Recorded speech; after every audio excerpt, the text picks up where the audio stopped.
As promised, we have some individuals from E3 Sports. Mike is one of our former students, and James is going to make an appearance today, or no? James will he'll be doing the FMS over in the racquetball courts. Oh. So we have an open invite to look at as well. Okay. But there's a couple of our students that did internships with E3 Sports and are now working with E3 Sports. Actually, I have 3.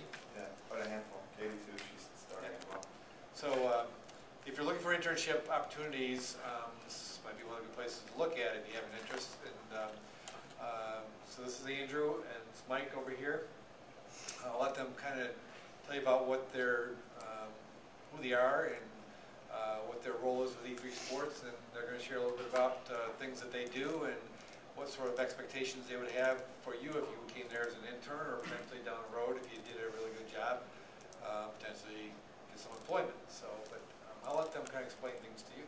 So, if you have any questions toward the end, I'm sure they'll be happy to answer things. All right, thank you, Dr. B. We handed out a sheet that is going to be part of our FMS scoring, but the top of it, all I want you to do is just really print your name so we can read it, and just print your email as well. And that will basically be kind of our E3 Sports attendance sheet, and that will just let us know who is in this class. And then at the end, if you are interested in our mentorship, in our internship, we can kind of check that off, highlight it so I know, and just go forward with that. But real quick, I just need to know a little synopsis of what this class is all about that we're in. So the name of this class that we're in is what? Pre-intern? Seminar. So we're all interested in, I guess you guys need internships to graduate? Yes. Okay. So what do you think the biggest trait that you could convey to an employer would be? Because I know we interview tons of applicants every year, and there's always limiting factors that we go through. So I guess for the first little icebreaker here, we'll just go with one word that describes you. All right, so think about that. One word that describes you that can make an impact on an employer that would be attractive. So that one word would describe you. I'd see it, I'd be like, this is interesting, this is different, this may stand out on a resume. That's very important, first of all, to write that letter, to have that resume, to have some depth in that resume. But then again, when you go in, the personality really sells the interview as well. You could know nothing. You know, maybe you could just, graduated by the skin of your teeth, but you nail an interview with a big-time company, then you get your first step in your career going in the right place. So I'm going to pick on a couple of you today throughout this little demonstration. So one word that describes you. Creative. Creative. Okay, I like that. You. Goofy. Goofy. Now. You're goofy, okay. Anyone else? Hardworking. I'll take a little hyphen in there. Continue. Okay. Anyone else? Teamwork. Teamwork. Good. Teamwork is good. In the back. Yes. Passionate. Passionate. All right. Coach Mike. One word that would describe you. Consistent. All right. Consistent. Excellent. These are all good terminologies, good description, and these are big. And again, when you go into that interview, having the confidence and having the organization and knowing a lot about the history of the company is a big check plus in my book. If I can, I ask the question, what do you know about E3 Sports? And you just be like, I don't know, you came to my school and I like the logo and that's why I'm here. Okay, well your foot's in the door, but what do you really know about the company itself? And what do you know about yourself and really developing your path? And I think that's something that we're really touching upon now with employees in our character development. Like, what is your path? So again, another icebreaker I like to use is really like the cliche, where do you see yourself in 5 years? I know 5 years seems like a far time away, but once you graduate college, I know college flies by as well. Those years start ticking away. I graduated in 2000 from Keene State College, and I moved right to Manhattan, and already, it's 2012. I co-founded E3 Sports back in 2006. I was actually a personal trainer at Equinox, and I know Equinox, they've come up here before and they may be coming up again. That was a great start for me. It was a huge foundation. I was able to just really meet the right people. I actually met my business partner, Andre Lloyd, there as well, and he came right in, and we started E3 Sports. So currently we see about 5,000 student athletes a week, and just as far as career paths, where are we looking to go in this room as far as athletic training, personal training, strength coaches? I know last year I had a whole room of students that wanted to be strength coaches. So, you know, just you can throw out some answers. Where are we looking to go a year from now, and then 5 years from now? What are we looking to get into? We can start here and we'll just move over. So, anyone? Yes? Strength coach. Strength coach, okay. Say personal training. Personal training. Ergonomics. Ergonomics in the workplace. Yes? Sports. Sports? Okay, I like that one, right? Yes? Strength coach. Good answer, Goofy. All right. Coach. Strength coach? Yeah. Okay. Strength and conditioning. Personal training. Personal training. Corporate. Okay. Cardiac rehab. Okay.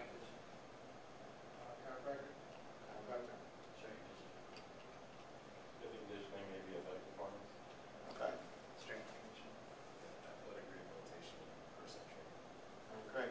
And what about you, Mike? When we came and met you first, and you were working with, you worked with Camp Winnetou. That's how we got lucky and found him as well. What did you want to do right out of college? What did you think? I had no idea. Found you guys in my internship. It kind of gave me the opportunity to do a lot of things, so I have a little bit better idea what path I want now. And again, when you graduate, it's okay not to know what you're going to do. But again, to have an idea and a constructive path of where you want to pursue. We have some interesting answers here with ergonomics to strength coach to personal training to chiropractic as well. There's a lot of variety in this field, and I think that's great, and it's ever evolving. There's a lot of, you said athletic performance, sport performance. That was one side I really wanted to get into. I'm like, I just want to work with athletes. I didn't want to sit behind a desk all day and crunch numbers and do spreadsheets, and that's why I have a business partner. He's very good at that. I am not. All right, my passion is designing strength programs, being the face of E3 Sports. I like people. I like to talk. I like to train. I like to have fun with the sessions. And we're able to really engage over 5,000 students / athletes per week with only a base of 10 trainers. So figure that one out. There's really a severe amount of scheduling that goes on. I'll just show you how we kind of do that from the business background. And then we'll get into the fun stuff, and we'll test out Mike and see how strong and fit he is later on. But we have a database. Of course, it's not going to work right now, is it? All right, that's okay. This is just really easy facility. If you're looking to get into a gym, maybe start your own practice, something like that, this is a great foundation to really incorporate all your database, everyone you come in contact with. So basically, you know, I get these emails from you. All right, hopefully you don't mind me sending you newsletters and things like that. I'll input you into our database here, and we're able to send newsletters and things like that, and just keeps us very organized. But this is a schedule. So say you come to our internship, you do a great job, we like you, you want to move to New York City because it's the best city in the world to work in, then we make that work, and then, bam, you see your name here, and you're able to actually see your schedule throughout the week, throughout the month, throughout the year, so you know where you're at, where you're going to, and we're able as a company to see where our trainers are at, because we have 10 trainers in one day in like 15 different spots. It gets a little cumbersome. And then on top of that, to get paid, we just put in your detailed program notes, right, Mike, like we always do, and then we pay you through this as well. So it serves as a financial means for us to fill out that check and get it to you as well. And that really helps us, not just writing out the check, everything is electronic and seamless. So this is really, from a database standpoint, starting a company, this is one of the best investments, you know, it's a monthly charge, something like that, that we could have made to help our trainers really stay organized, and they can see all their clients, because as you can tell, we are busy, but you know, you meet a lot of people, and it's tough to really keep them all organized. So really, organization is a huge characteristic that we do look for. I mean, a lot of people say, yeah, I'm organized, but when you're at a school, then you're training teams, then you're training privately, and then you're out on your own, because this is a very independent kind of job. It takes self-motivation, takes entrepreneurship skills, and it just takes really a lot of self-motivation to keep organized, because the average day for our trainer will be 6 a.m. to about 9:30, 10, doing your private clients in the morning. So that means we were one of the first strength and conditioning companies that were dedicated to the student athlete, but we were highly mobile. Everyone else in the city had there's about 2 facilities that are a competition with Blue Streak and Velocity. Equinox is a boutique gym. They don't really train the student athletes like we do. We would go out to their practices. We would go to their schools. We were highly mobile. We had small bags, like different kinds of equipment in there, so we could incorporate and train up to like 30, 40 people at once and go to them. And at the end of the day, for us, it's really the service industry. We sell relationships and we sell service. I want to train with Coach Mike here. He does a great job. We're selling that relationship, and he's staying organized, and this really helps us go into that. So that's how we really do it from the business end. Our homepage is a huge deal for us as well. As you can tell, we have a lot of different things going on. On the left side here is our latest. This is really kind of like our social media conduit. Whatever we have YouTube, Twitter, Facebook, Foursquare, and we do our newsletters all through this. It's all about generating traffic to our homepage and hopefully turning that into a relationship, turning that into revenue, turning that into training, anything we do here. And in the middle here, you can see it says videos, photos, news, and blog. So this is just a sample video that we did for TRX training, which is kind of hot right now, if you will. A lot of people are into it, so we try to market it through our Twitter and turn everything back. This is one of our pro basketball players, Mike Dunleavy, just doing his loop bridge with extension. And we have a D1 soccer player, Clara Jenkins, who goes to Colgate, training with us during the summer. But we try to get as much video as we can, as much content, and really small snippets. I'm not trying to put 5-minute doctrines on there, if you will, just explaining everything we do, all our philosophy. I just want something to be very attractive, like cool different exercises that are functional. And by the looks of your eyes right now, I think you're engaged in the video. Okay, and that's what we're trying to do. Just trying to get a little snippet that after the presentation, you're like, wow, that TRX training looks pretty cool. Maybe if I'm in the city, I can try that out as well. So we try to really market ourselves through that area there. This is just another video of a functional movement screen presentation we did for Blue Man Group. With that being said, I'll just talk about different people that we train. We deal with student athletes on the forefront, and that's pretty much our passion. It's over about 60% of our business. Those schools, basically, the day will be the average training to get back is 6 a.m. to 9:30, and then we get into our recess enrichment program. So that's from about 10 to 12:30, and that really just encompasses the hours that we're not that busy. All right, from 10 to 12, there's a little lull. So we really attack the schools, and we try to really decrease the obesity levels, all right, and increase the physical activity levels. And that's with all schools. We have public schools, we have private schools, we have a self-vendor number with the city that actually pays us with the New York City money. So that's a really rewarding aspect of our job, is really giving back to the kids as much as we can, and on top of that, training the athletes after that as well. So we have our recess enrichment from about 10:30 to 12.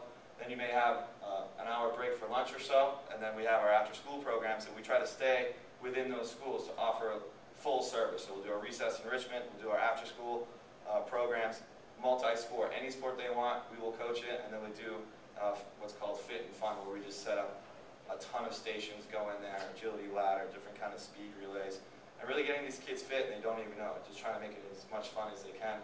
And then we turn that into boot camp for the teachers at the schools as well, so we really try to get back as much as we can.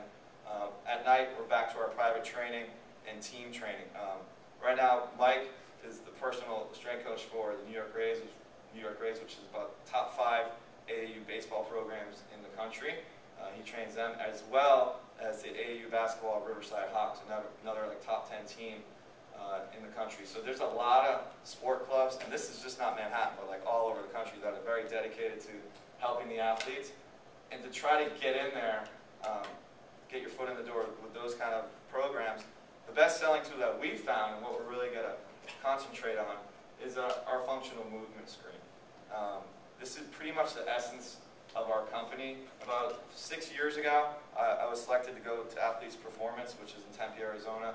They train all the professional athletes in the world. They have programs with premiership soccer teams, rugby, football, baseball, you name it, they're training them. But for the Combine, which is I think starting this weekend or somewhat soon, they have all the athletes come to them and they get them ready for the NFL Combine.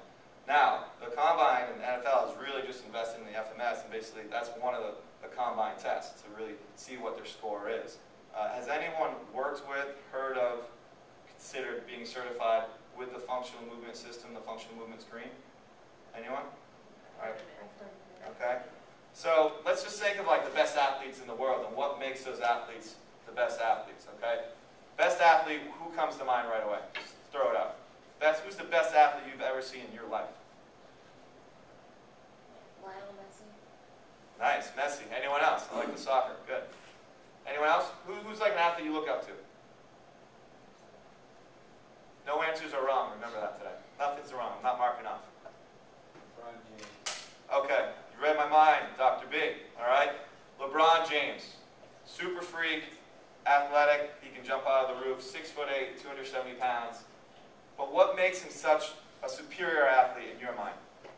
Dr. B, I'll pick on you for a little. Part of his genetics. Genetics? Okay. And what did his genetics leave him with? Lots of inherent physical skills. Okay. And an ability to train those inherent physical attributes to higher levels. Okay. So physical skills, the skill component is huge. Now, if I could tell you that we could do an evaluation that would actually predict all those skills that LeBron James has without even seeing him play, ever, would you think that's a valuable piece of information? All right?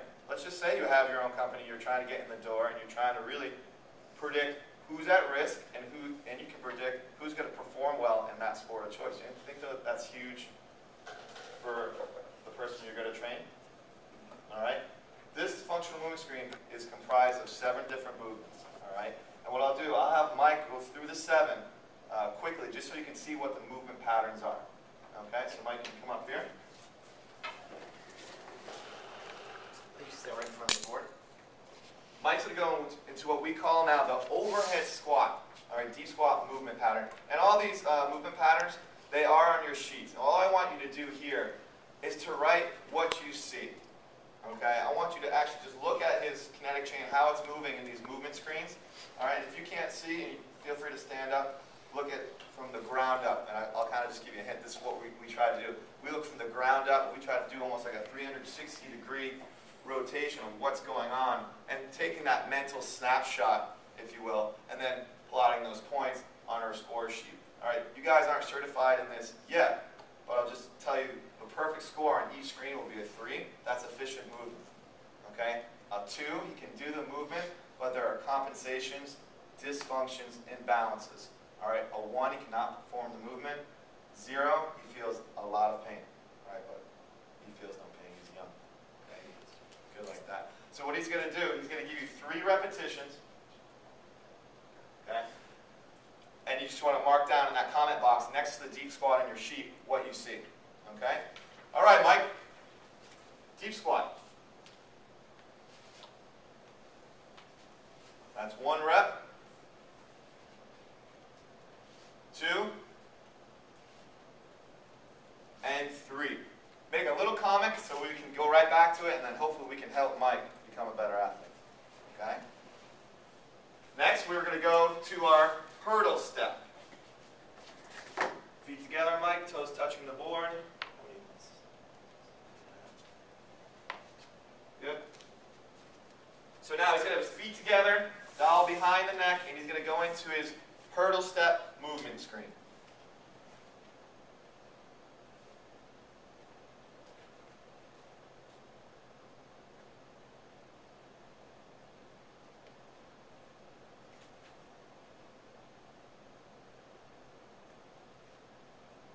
Good. And again, just write a little comment. What do you see? What is his body trying to accomplish?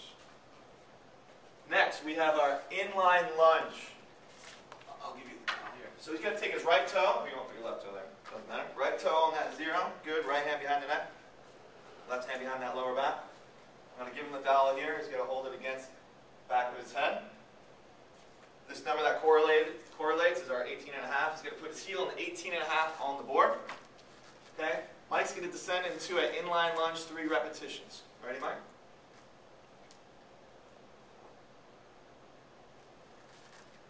What do we see?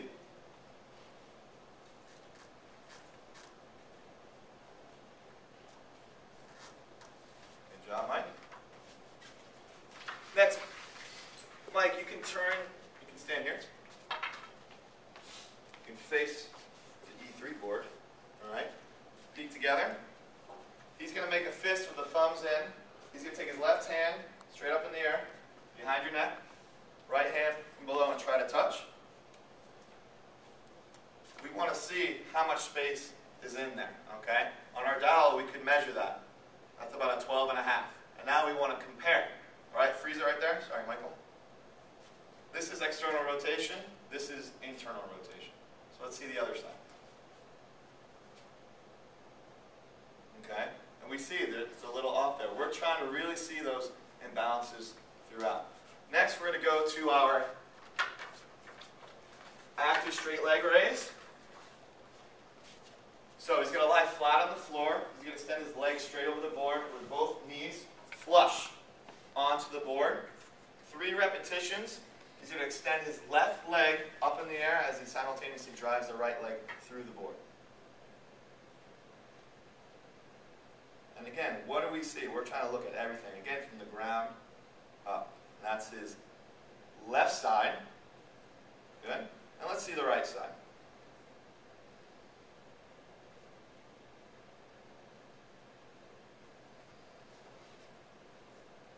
Okay.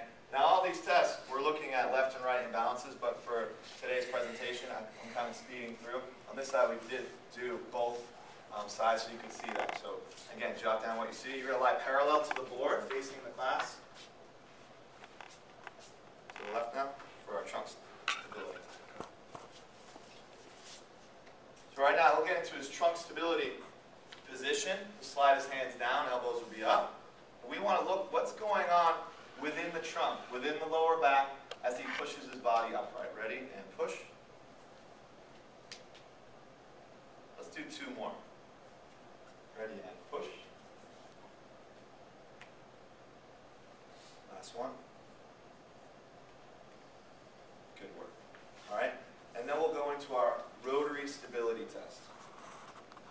Okay? This has 2 progressions. Phase 1. He's going to be ipsilateral with his contractions. It's going to be same side. Any side you want, Michael. Show me what you got. Same side? Mm-hmm. No pressure. Anyone see that sniper? You ready? Two more. Yeah. Not happening today. Okay, so we'll progress him here. And we'll go contralateral.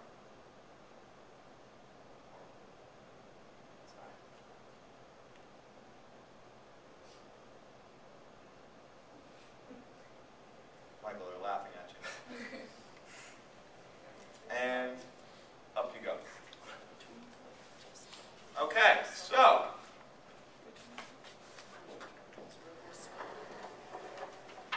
what did we see on Michael's overhead squat? Anyone, again, we'll just go briefly over this, over these restrictions, over these asymmetries, and then we'll try to correct something. Let's try to fix Mike today so we can have a nice uneven. Okay? What did we see on that overhead squat? Anyone? Yes? His knees kind of Cave in. Excellent. His heels are off the ground. Heels off the ground. Knees over the toes. Knees over the toes. Hold that comment. feet also inverted. Inverted.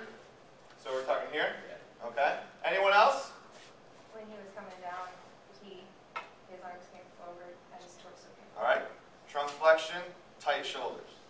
Head was down as well, looking at the ground. Okay. Anything else? That's really good. We miss anything? All right. How would you fix all that stuff? If you had to do one exercise to fix all that, what would you do? Ankle mobility. Why would you do ankle mobility? That's a good answer, Mike. Because his heels were off the ground, so clearly he can't dorsiflex as much to get into a squat position to begin Okay. with. So I like where your mind's at because everything starts from the ground up. But what I want you to think about are your joints, just a stack of joints. All right, you walk in that door. It's your relationship of your ankle to your knee, to your hip, to your lumbar spine, to your thoracic spine, to your scap, to your shoulder joint, and it flip-flops. You want mobility at the ankle. You want stability at the knee. Mobility at the hip, stability at the lumbar. Mobility at the thoracic, stability at the scap, mobility at the shoulder joint. All right? So to get or to achieve better ankle mobility, you can do simple ankle rocks, things like that, working every different plane. A lot of times see people doing the leg swing, okay? A lot of people think that's really just for the hip. Really, we're trying to get a little bit of rotation in that talus joint on the stable leg. So when we address mobility with the ankle, which is a great answer, I try to hit in all different planes of movement. All right, going back and forth, maybe hitting 2, 3 different planes here. All right? So, one of the best exercises that we could do, we're going to correct it, we're going to activate it, we're going to do it. All right, so he'll have his feet together, do a lateral view for them. Good. Feet together here, he's going to extend his arms straight up in the air. He's going to reach down, touch his toes. He's going to walk those hands out, push-up position. Okay? Now he's going to walk his hands out to the wall about 4 inches more. Keep going, Mike. Right now we get a little core activation here. All right? Pecs activated as well, but he's going to reverse the hand walk until his hips are high and his heels are flat. Reverse it, freeze it. Now press with the palms, press with the heels. We're going to open up that soleus gastroc complex into the hamstring and walk it back out. We'll do one more. And right up. So, I call this the world's greatest stretch. A lot of people will disagree and say that lunge step through is the world's greatest stretch. But we're dealing from the ankle up, soleus gastroc. He had very tight calves because why? His heels were up, right? And now we're getting activation into the core, but then we're addressing the pecs and the shoulders as well to increase that mobility. But what we did see, and something that we didn't mention, his depth on the squat, okay? And who said the knee valgus, knees going in? You, right? Again, that's a very good answer. That's why I come to Cortland, because we have the smartest students, right? Right? Yeah. Good. All right. We have the knee valgus, okay? We call that a deficiency, compensation. How would you fix that compensation? You're going to feed it, okay? This band, in a sense, if he's standing like neutral, it's going to pull his knees in, all right? So he's naturally going to have to resist. So you're feeding that compensation. Let's put that on, all right? And again, this is how I would really address that issue. Take a big step forward, Mike. You notice we have this nice board. I would, if his heels were up and he scored a 1 like he did, he was pretty horrible on that, but I'm happy because I'm a strength coach, performance coach that wants to help him improve that. We put his heels right up on the board, and this would be like phase 1 of like our squat progression. He has to master his own body weight. How are you going to add strength to this function when he can't even squat? You know, a lot of people that come in the gym and they want to start doing their power movements, their cleans, the guy can't even squat. So you have to take your time. You got to crawl before you walk. You can walk before you can run before you can sprint. All right, so we have his heels up now. What does that do to his center of gravity? Pushes it forward. All right, so you're going A+ today for you, okay? So now he's going to be able to get deeper into his hips, and that band now, in a sense, is pulling his knees in, so he's gonna, I'm going to tell him, fight the band. Sit it, Michael, and freeze it. The displacement of the center of gravity, his heel lift, okay, will give him that mobility in the hip to sit deep, get his femur below parallel. Look at these shoulders, and his shoulders are jacked. We saw that mobility, right? He can't even move. He can barely pick up a cup. Okay, come up. Let's do 2 more. And this is fantastic. And up, and step off. Good. Now, what we do, that's great. You can do that. You can take that off, that's good. You can do that on a heel lift. All right, the next progression, and again, I'm not loading him. That's what I want you to think of. We're trying to get into a state where we can load him. All right? Maybe we do some towels, because those will compress. And hopefully in a week or 2, he can get the same range of motion with all of our corrective and activation exercises, okay, and be able to get that same range of motion flat on the floor. So that squat pattern, that deep squat pattern, is going to pertain to stability in any sport. All right, so LeBron James is Dr. B's favorite athlete in the whole world. All right, because he's super explosive, he's got some good genes, like us, right? Okay, explosive, skill set, he's got it all. Pretty much, he's like the prototype. Okay? But you put him through an FMS screen, and let's see, these guys sign huge contracts, especially NFL, NBA, Major League Baseball. You can find the restriction. You can find the asymmetry. I think that would be pretty important for a GM of a team. Okay? Who is that pitcher for the Nationals? Stroudsburg? Is that his name? throwing seeds, like 110 miles an hour, all that stuff. And what do you get? You already got surgery on his elbow, right, Tommy John?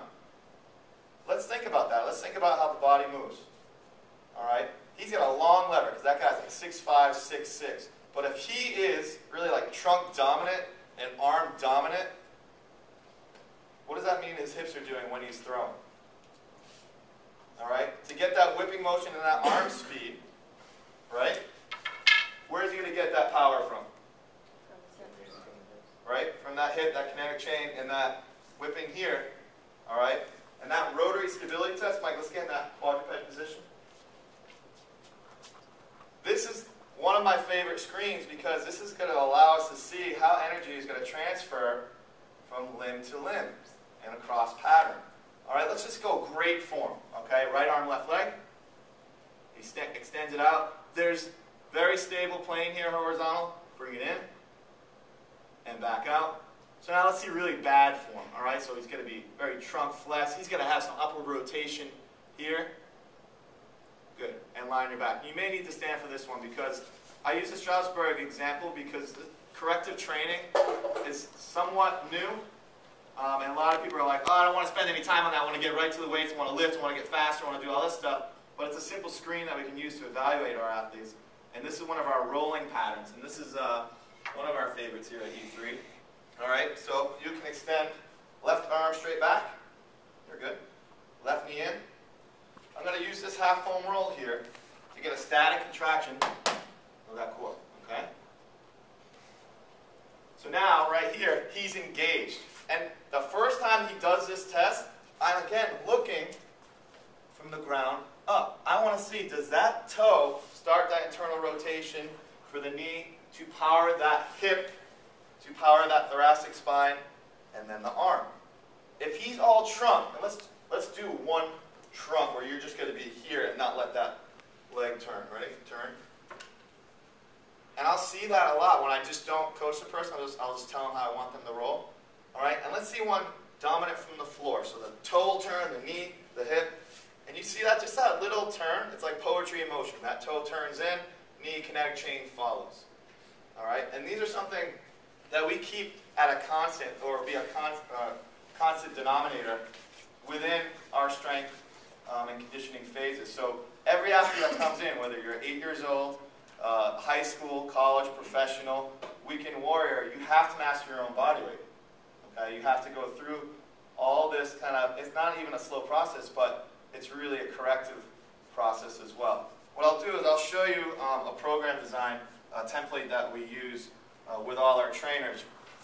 Typically, we have, I was telling Dr. B, Google Docs is kind of our best friend now because we can just put everything online. You can really stay organized with that. So we have a program that is, now it's 4 phases, it was 3.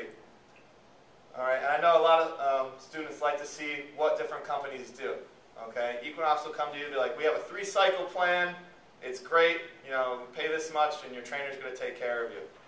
I'll tell you, none of our training is really the same within because we have to see what your score is on the FMS and then we have all the iterations off of that and how to adjust it.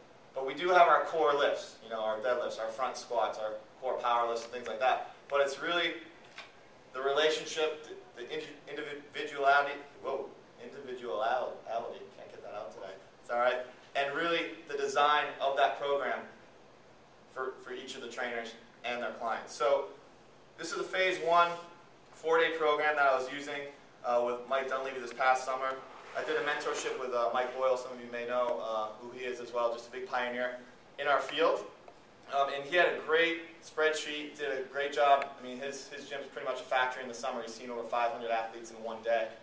So he's going to be extremely organized. So I used some of the things that he was using, linear movement day, lateral movement day. We did our foam roll, our table stretches, our activation, our active warm-up, plyos, speed, and work capacity. Now that we're on the subject of work capacity, is anyone familiar with the Tabata test and have they used it in any programming for work capacity? All right, the Tabata test was designed by Dr. Tabata in Japan for his speed skaters, and it was a simple yet very effective way to increase anaerobic capacity. So it was a 10-second slow pace followed by 20 seconds as fast as you can for 4 minutes straight. Okay? Michael's going to demonstrate a 30-second snippet in place that we do. And again, you can go right in the middle here.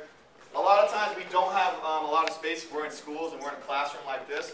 So we had to be pretty creative in how we're going to do this and get the most fitness in a short amount of time. So this is in place, 10-second jog, 20-second sprint. Now remember, this test is really done for 4 minutes straight. You're just going to get a 30-second snippet. Are you ready, Mike? All right. 10 seconds slow. So again, we're working our arm swing, our leg drive. We're seeing, I can almost use this as an assessment too, to see what's really working, what's not. All right? Now let's see what happens when he sprints. And go. Come on, quick. Quicker, Mike. Keep it going. 5 seconds hard. 4, 3, 2, and 1. Let's hear it from Mike. That was a nice job. All right. So that's in place with our Tabata test. The conditioning that we do as far as off-season, definitely for my soccer players and my basketball players, I try to avoid ground contact as much as possible, meaning we use the VersaClimber and we use slide boards. So it's less impact, really saving their legs, keeping them fresh when they go into season. And typically about 2 weeks before they start, I just totally unload them. No cardio, just more active stretching, flexibility, things like that. It's tough for the athlete to naturally adjust to that, like, hey, what do you mean no cardio for 2 weeks? But then they thank me once that preseason starts and their legs are super fresh, all right? And they're running on that floor, loading their own bodies, and they're doing okay with that. And we've seen a lot of success with that as well. So this is really kind of like our first 30 minutes of the session. Good question. What's your measured variable? Number of steps? Tabata test? As far as in place, Yeah. no measured variable, because sometimes we have 30 people, Oh. you know, but we know people can fake it as well. You know, so for an individual session, one-on-one, it's hard to fake. When I use a basketball court, it's like how many times they can touch sideline to sideline. It's almost like a beep test. Hopefully they're not faking it. And really, if you bring everyone in after training a big team together, you can actually tell by the breathing. Can they actually hold a conversation? You shouldn't be able to talk. You should almost want to throw up after that 4-minute interval. But as far as number of steps, that's a really good idea. We could get a counter, especially if it's one-on-one. But a lot of times we do have big groups, so it's tough to measure that. But that's a really good question. So this is our first 30 minutes. Then we'll just go into our power and strength. So this is a 4-day program, all right, not a 2.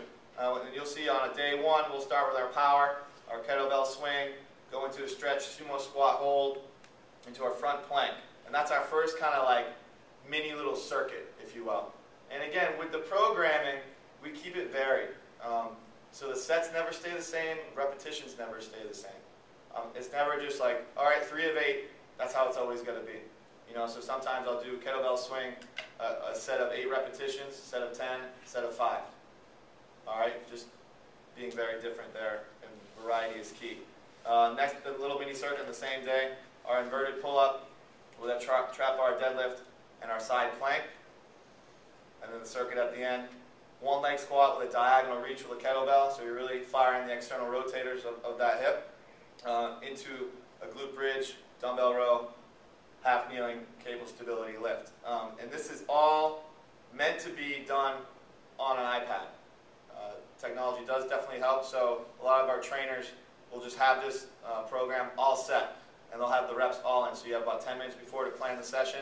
This is kind of like your template. You put in what you're going to do that day. If it doesn't work out, you can just adjust it right there. So the iPad definitely does help, and it does look cool too, I guess.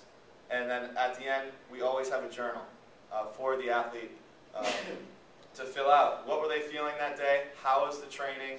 How are their bodies feeling? I mean, the biggest thing, and we're seeing it now with the NBA and the shortened season, we're seeing a lot of injury. All right, and that really does worry me because these guys, they're 220, 240 pounds, super athletes, and now it's a compressed season. A lot of them aren't even having practices because they're so fatigued. So now they're traveling, they're playing every day, and it's just, a lot of the teams are just hoping they get into the playoffs. All right, and that's where this corrective stuff really comes about and comes in handy in there. So, any questions about that program design there? Yes, no? Good. Let's look at our active straight leg raise, because this is our most important test that we came about. So just look at your sheets here. Again, the active straight leg raise is when he was on his back, and we looked at his left side versus his right side. Did anyone see any difference there? We could do it again. Anyone see any asymmetry there? All right. One leg better than the other? Do you remember which one? Definitely lifting his We'll look at it again. right leg. Yeah. Right leg, a lot more range of motion. Yeah. That's one. Left leg. Wow. Okay. Now let's look at that hamstring group. All right. So right now those hamstrings are pulling his hips down, putting him into excessive trunk flexion. Now from a power standpoint, a movement standpoint, why is that horrible? Why wouldn't I want my athlete to be in this position? We laugh, but I see it like with the kids, they walk in. I'm ready to go. You're not going to get full benefit of spinal power like that force that you're going to generate stability in your spine. Right? So the glute, your largest muscle, right? Your most powerful, and now you're doing it in service by having that link in the lumbar spine, putting all that stress there. You're not going to get any power from there. But again, it's kind of coming from above and below. So that hamstring is pulling, but then we're going into our trunk flexion, turning off the glute. So let's turn on the hamstring. I just want to show you some great ways that we really address this, because we see this all the time. From students sitting in class, just with the horrible posture here with the trunk flexions, and the hamstrings kind of like shortening, not lengthening, coming in with the bad posture. So I'll have Mike line his back, actually. This comes from Greg Cook, who actually developed the FMS, so I steal a lot of his stuff. I'm not that creative. So what we'll do here for that hamstring, I'm going to have him extend his left leg here, and he's going to pull that right knee in a sense, turning off that right hip flexor, all right, so here, all right, but that reciprocal inhibition to work on his left glute. It's almost like an isolated movement for that left glute, and to make that hamstring really kind of like wake up, move that body. Now put him into that posture. So when he extends up, okay, that's a lot of work for that lumbar spine and back down. But now he's really working on that stability of that lumbar spine.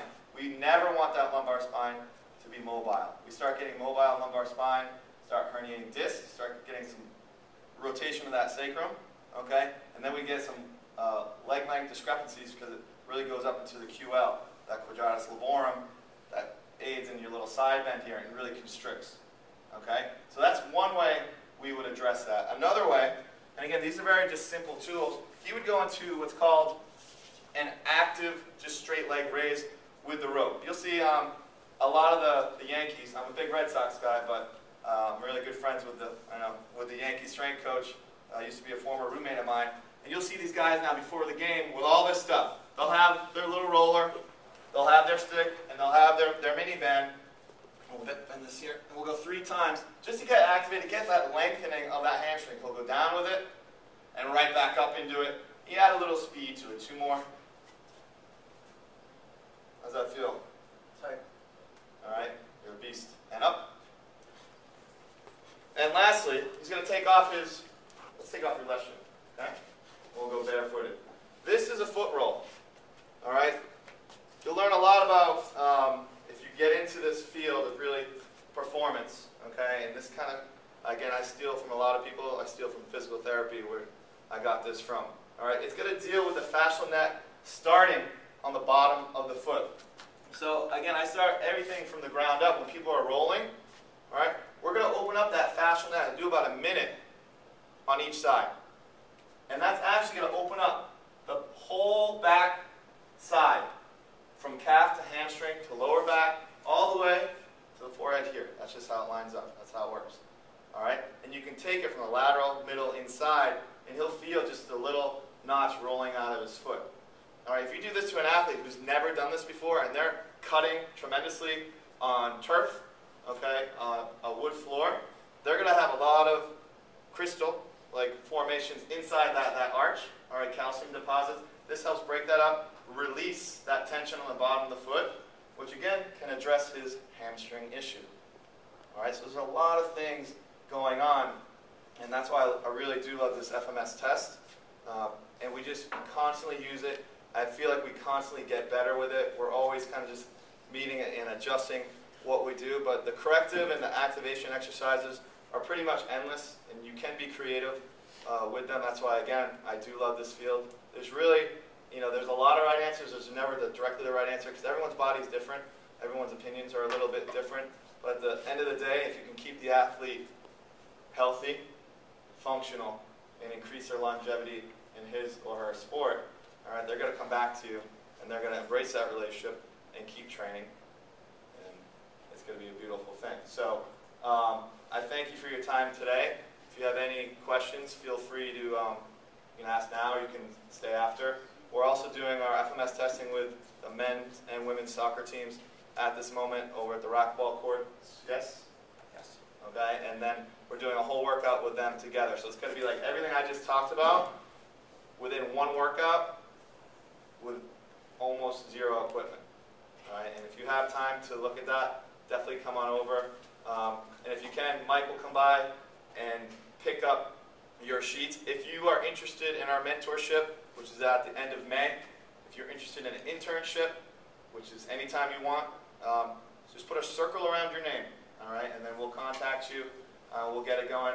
Again, I'm always looking for the best people from Portland. This has been a great place for us. And again, Dr. B, thank you for having us up here today. All right, thank you. Thank you, John.